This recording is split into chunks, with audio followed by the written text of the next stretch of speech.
Hammaga assalomu alaykum aziz yurtdoshlar. Sizlar bilan yana Yosh avlod kanali. Sizlar bilan navbatdagi videomizda yana ko'rishtirganimdan va nihoyat xursandman do'stlar. Bugungi videomizda biz sizlar bilan birgalikda qanday qilib Windows operatsion sistemasining versiyalarini qanday qilib birisidan ikkinchisiga o'tkazishni bugungi videomizda biz ko'rib chiqamiz do'stlar. Videomiz sizga qiziq bo'layotgan bo'lsa, videomizga ostiga tushib bitta nola like va kommentariyaga o'z fikringizni yozib, kanalimizga obuna bo'lib, qo'ng'iroqchani ham bosib qo'yishingizni unutmang do'stlar. Ushbu videoni, ya'ni kanalni boshqalarga ham yetib borishni va yangi videolardan xabardor bo'lib bo'lishingizni ta'minlaydi do'stlar. Va akalar, sizlar tayyor bo'lsangiz, unda biz videomizni boshladik do'stlar.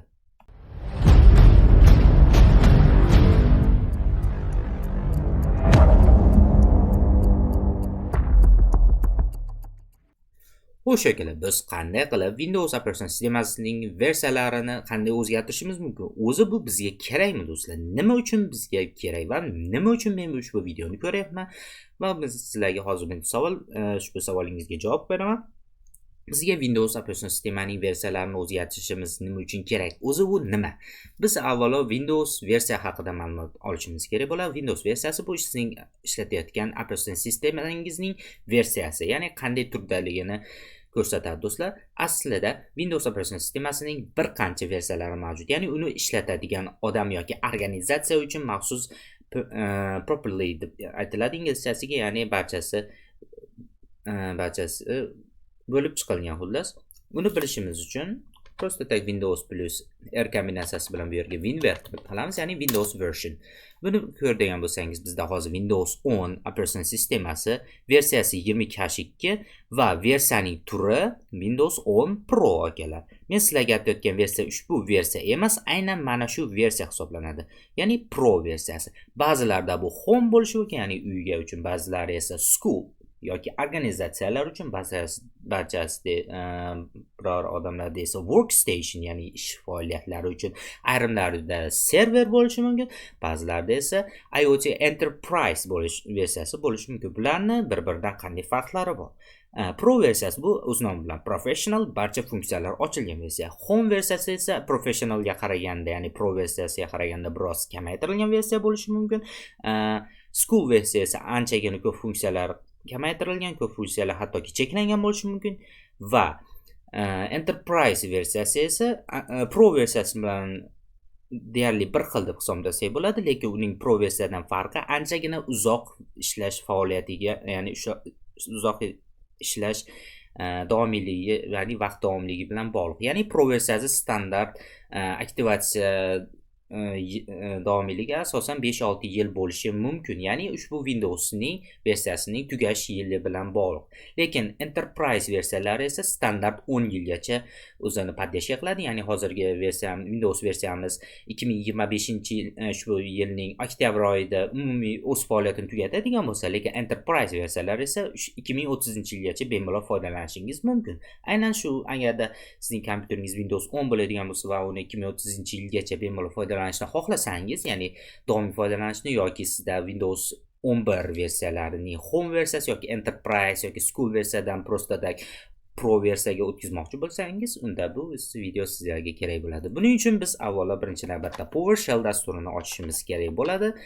Buning uchun biz Windows plus R kombinatsiyasi bilan PowerShell deb yozamiz, yoki ushbu sizga qiyin bo'layotgan bo'lsa, prosta tak Windows S kombinatsiyasi bilan Search dasturini ochib, ya'ni qidiruv dasturi, ushbu joyga PowerShell deb yozamiz. PowerShell dasturini topgandan so'ng bu yerdan Run as Administrator, ya'ni zapustit administrator knopkasi orqali buni ochamiz, yoki Pusk menyusi bo'limidan biz Windows PowerShell nomli papkaning ichidan PowerShell dasturini topib olishimiz mumkin.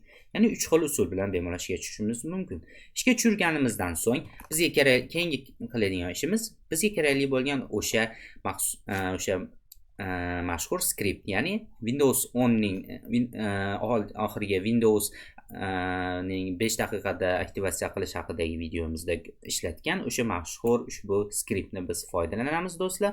Ushbu skriptning ichida aynan ushbu Windows versiyalarini o'zgartirishimiz uchun kerak bo'lgan maxsus funksiya mavjud. Ushbu silkani bu yerga tashlaymiz do'stlar. Aynan men qanday yozganim bo'lsam, xuddi shunday anchagina kattalashtiraman sizlarga ko'rlik bo'lishi uchun. Aynan mana shu yerda videoni pauza qilib, aynan mana shuni to'liq yozasizlar do'stlar va enterni bosamiz. Ushbu joyda bizning kompyuterimiz internetga ulangan bo'lishi kerak. Albatta internetga ulangan va barcha kerakli bo'lgan skriptlar internetdan yuklanadi va bizga ushbu qora oyna ochilishi kerak do'stlar. Dastur ishlash uchun bir necha soniya kutamiz do'stlar va bizga ekranimizga aynan shunday kodlar chiqishi kerak.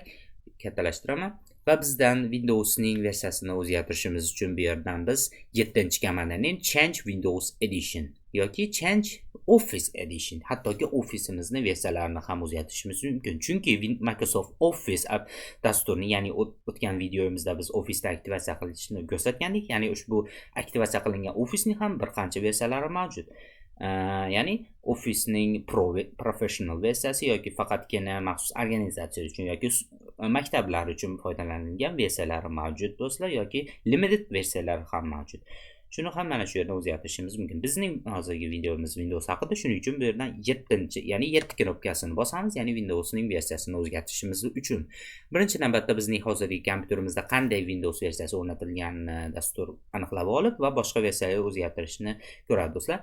You can change the edition professional following to these versions. Ya'ni menda hozirda professional, ya'ni pro versiyasi va meni bu ushbu versiyalarga o'zgartirishim mumkin. Menga hozir IoT Enterprise versiyasi mavjud kerak bo'ladi, chunki ya'ni meni Windows'im yana ko'proq vaqt ishlab berishi uchun, yoki Enterprise versiyasi. Lekin IoT Enterprise versiyasi anchagina nima desak bo'ladi? Ya'ni anchagina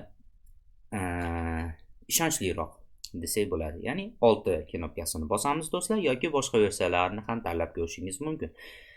Xo'p, 6 ni bosamiz va enter.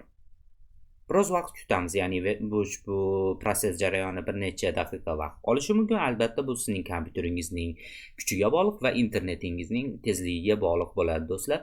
Va proses davom etmoqda. Proses oxiriga yetguncha kutamiz do'stlar.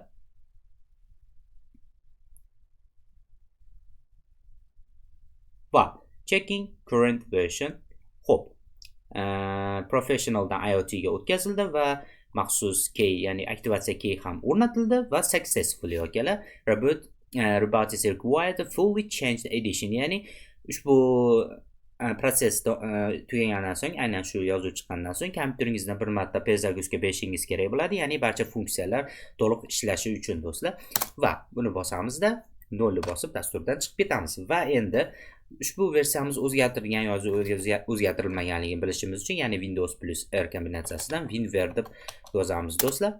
Va ko'rib turganingizdek Windows 10 IoT Enterprise versiyasi barchasi muvaffaqiyatli tarzda o'rnatildi, yoki this PC, ya'ni этот kompyuter knopka, ya'ni znachkasi ustiga change tugmasini bosib properties yoki ruschasi свойства bo'limi bosadigan bo'lsak, bu yerdan ko'rishimiz ham mumkin. Windows 10 IoT Enterprise. Va aktivatsiya holati ham agar ko'radigan bo'lsak, Windows Activation, Windows Enterprise activated with digital system. Okeylar, videom shulardan iborat edi. Videom sizlarga qiziq bo'lgan bo'lsa, men juda ham xursandman do'stlar. Keyingi videolarda yana bizning YouTube kanalimizda ko'rishguncha xayr do'stlar. Yeah, I got what grand in my diamond up off. $250,000 my go yard though. I win the game, so you still got to show. Born with the drip and just learn how to hustle. Look at your bitch through these DL by 4, cause I get me some head, she been that shit over.